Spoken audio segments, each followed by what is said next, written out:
अस्सलाम वालेकुम। Today we will discuss about principal of moments.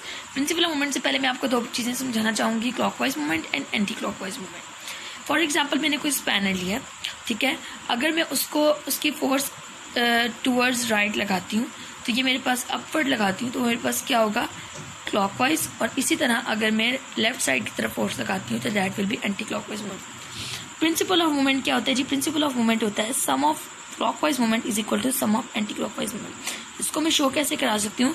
जैसे एक कोई भी पिवट पॉइंट है, उसने बैलेंस किस तरह किया हुआ है इन दो बॉडीज को, कैसे यहाँ पर जो एंटी क्लॉकवाइज टॉर्क या एंटी क्लॉकवाइज मूवमेंट प्रोड्यूस हो रहा है that is equal to clockwise movement. That's why the body is balanced. Okay, now we will discuss what is couple. When two unlike parallel forces of same magnitude but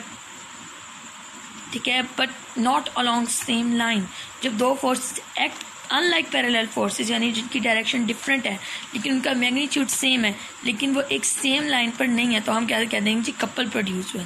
total couple of torque क्या होता है? जैसे for example मैं double arms panel लेती हूँ, ठीक है, जब मैं यहाँ फोर्स लगाऊंगी वहाँ से मैं वहाँ, तो क्या है दोनों की डायरेक्शन अलग, मैग्नीट्यूड सेम है लेकिन सेम लाइन पर एक्ट नहीं कर रही, ठीक है जी।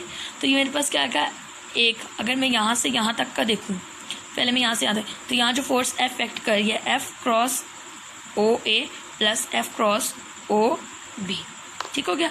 अब मैं जब इसको दोनों को कॉमन ले लूँगी तो मेरे पास O A plus O B that is equal to A B, पूरा मेरे पास ए बी, तो ए वन। और एक और डेफिनेशन हम इसकी इस टर्म से निकाल सकते हैं, that couple of the torque of a couple is product of one of the force, ठीक है, इन दोनों में से कोई एक force and the perpendicular distance between them, और इन दोनों के perpendicular distance.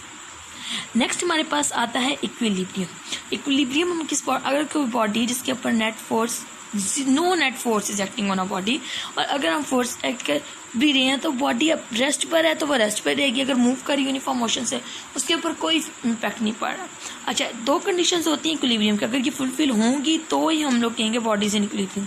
First condition is resultant of force is zero, that all the force is acting on a body is zero, sum of all the, तो हम इसे लिख देते हैं sigma F. Sigma is a Greek letter, okay, it is, तो हम कह देंगे sigma F is equal to zero.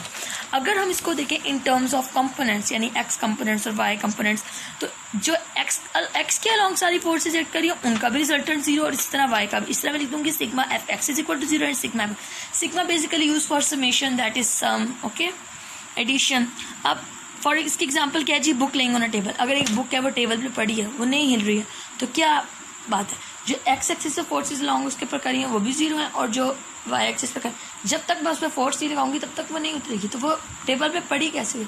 यानी उसके ऊपर नेट फोर्स जीरो, कोई फोर्स अभी एक्ट नहीं करे। अब हम बात करते हैं सेकेंड कंडीशन ऑफ इक्विलिब्रियम की। अगर first equation of equilibrium fulfil होती है तो हम नहीं कह सकते कि body is in equilibrium. Second condition must be fulfilled, okay. So second condition क्या है जी? रिजल्टेंट ऑफ टॉर्क भी इसी तरह जीरो है। ऑफकोर्स जो सम ऑफ फोर्सेज जीरो है तो सम ऑफ टॉर्क भी जीरो होगा। अब हम बात करते हैं स्टेट्स ऑफ इक्विलिब्रियम के बारे में। सबसे पहले हमारे पास आती है जी स्टेबल, फिर अनस्टेबल और न्यूट्रल।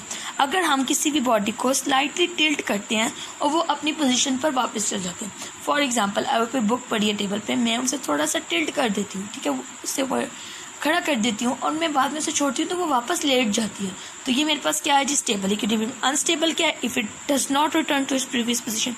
फॉर एग्जांपल मैं उस बुक को क्या करती हूँ जी? उठा के क्योंकि, या फॉर एग्जांपल मैं बॉल को फेंकती हूँ, ठीक है, तो इट विल नॉट, बल्कि ये भी इसके लिए एग्जांपल सूटेबल नहीं होगी, कोई ऐसी चीज़ जिसको मैं इस तरह से मूव करती हूँ कि वो it can not come back to its original position, तो मेरे पास अनस्टेबल इक्विलिब्रियम। अब मैं बात करती हूँ न्यूट्रल इक्विलिब्रियम।